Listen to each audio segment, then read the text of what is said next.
Good morning, मैं mister Santosh Kumar Tiwari BEd first semester की class लेकर उपस्थित हूँ। और बीएड फर्स्ट सेमेस्टर में जो आपके कोर 4 पेपर होते हैं कंपल्सरी पेपर, उन्हीं में से आपका जो 4th पेपर है इंक्लूसिव एजुकेशन, जिसे हम समावेशी शिक्षा के नाम से जानते हैं, उसको हम आज शुरू करेंगे।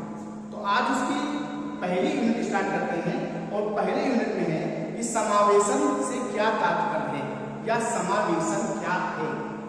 तो आइए समझते हैं कि समावेशन क्या है।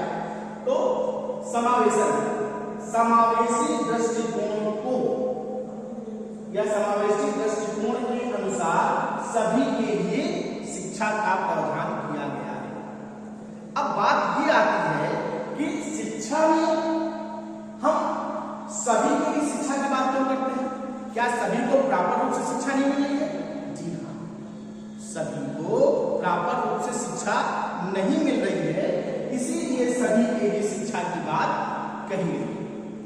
जैसा कि आपको पता होगा कि 1948 में राष्ट्रीय महासभा का आयोजन किया गया था और उसमें एक विधेयक पास किया गया था जिसे हम अंतरराष्ट्रीय अधिकार विधेयक के नाम से जानते हैं। अब ये अंतरराष्ट्रीय अधिकार विधेयक क्या है? यानी सभी को समान रूप से अधिकार हमारा संविधान देता है और उसके अनुसार सभी को समान अधिकार प्राप्त है। अब आते हैं शिक्षा में इसकी आवश्यकता या समावेशन की आवश्यकता हमें क्यों पड़ी? तो जिसमें सभी बच्चों को लाभ पहुंच सके, यह केवल विशिष्ट आवश्यकताओं वाले छात्रों पर ही ध्यान केंद्रित नहीं करता है, बल्कि अन्य छात्रों जिनमें किसी प्रकार की बाध्यता नहीं है, उनका भी पूरा ध्यान रखता है।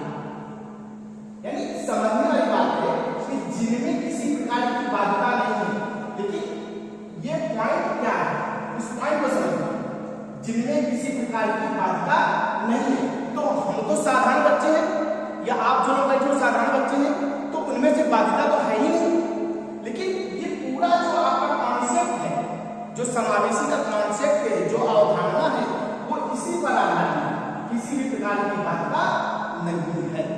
अर्थात जो शिक्षा व्यवस्था चल रही है, उस चैन को जो सुचारू रूप से चलना चाहिए, वो सुचारू रूप से चलायमान नहीं है, क्योंकि साधारण बच्चे जो हैं या जो साधारण बालक है, उनको तो शिक्षा प्राप्त हो रही है, परंतु जो बालक साधारण नहीं है, विशिष्ट है या किसी प्रकार से विकलांग है या किसी प्रकार की उन्हें बाध्यता है, उनको शिक्षा प्राप्त रूप से नहीं मिल पाती। इसीलिए समावेशन शिक्षा की बात कही गई।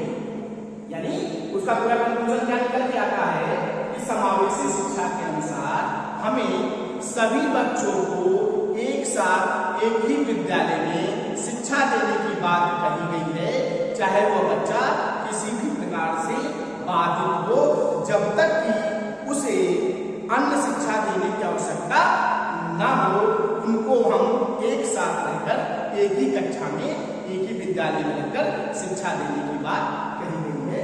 ये इसका समावेशी शिक्षा का पूर्ण अर्थ। क्लियर हो गया? तो अब आपको बिल्कुल साथ रहेगी इसमें ये चीजें क्यों कहेंगे। यूनिसेफ ने यही बात कही कि सभी को समान रूप से शिक्षा देना, यानी शिक्षा पर सभी का समान अधिकार है। अब होता क्या है कि जो बच्चे विकलांग होते हैं, जिनमें किसी प्रकार की बाध्यता होती है, उनमें कहीं ना कहीं से भगना सा आ जाता है, यानी कहीं ना कहीं से कुंठित हो जाते हैं और कुंठा की वजह से वो विद्यालय की तरफ वो नहीं जाते।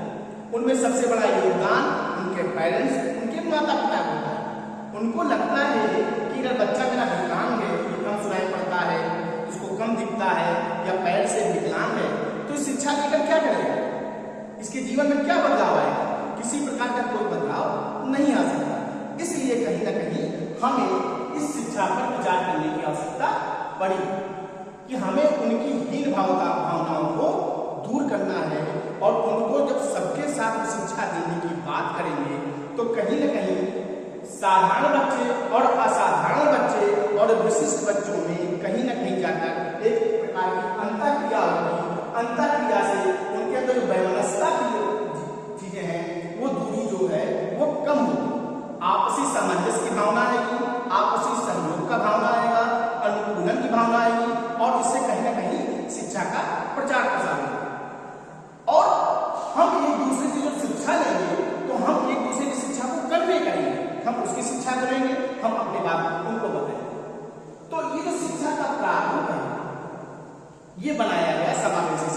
के दृष्टिकोण के अनुसार।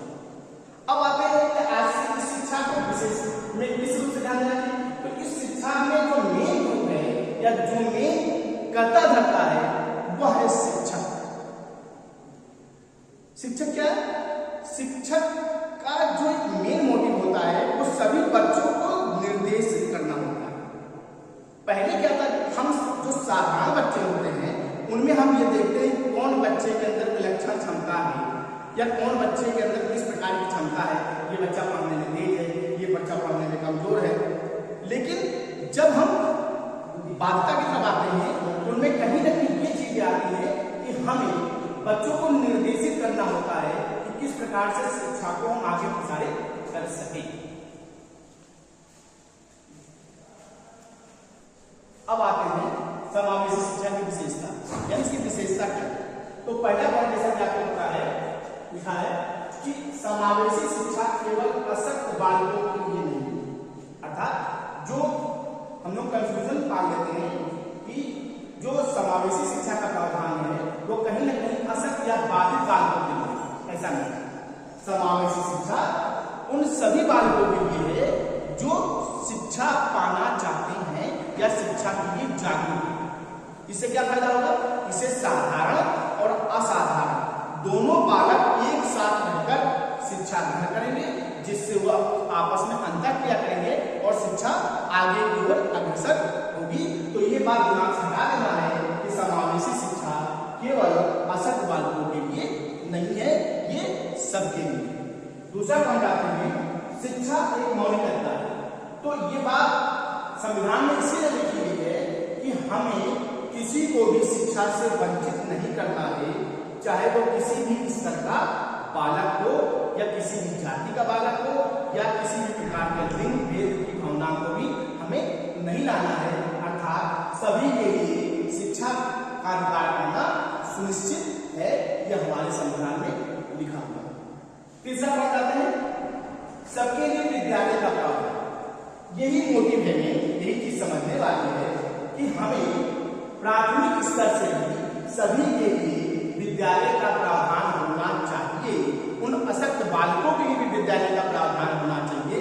अगर उनको किसी विशेष शिक्षा की आवश्यकता है तो उनके लिए भी विद्यालय का प्रावधान होना चाहिए। अर्थात इससे तात्पर्य यह हुआ कि जिन बच्चों को साधारण विद्यालयों में शिक्षा ग्रहण करने में असमर्थता है या उनके पास प्रॉपर टूल्स नहीं है, उनके लिए अलग से भी विद्यालय खोलने की बात कही गई है, जिससे कि उनको प्रॉपर शिक्षा मिल सके। तो इससे क्लियर हो गया आप लोगों को सबको कि समावेशी शिक्षा का क्या मतलब है। अर्थात मैं एक लाइन में बता देना चाहता हूं, समावेशी शिक्षा वह है जिनमें साधारण, असाधारण और विशेष आवश्यकता वाले बच्चे एक साथ मिलकर एक ही विद्यालय में शिक्षा को ग्रहण करते हैं, उसे हम समावेशी शिक्षा कहते हैं। इसी क्रम में हम आगे आपको अगले यूनिट में जाएंगे।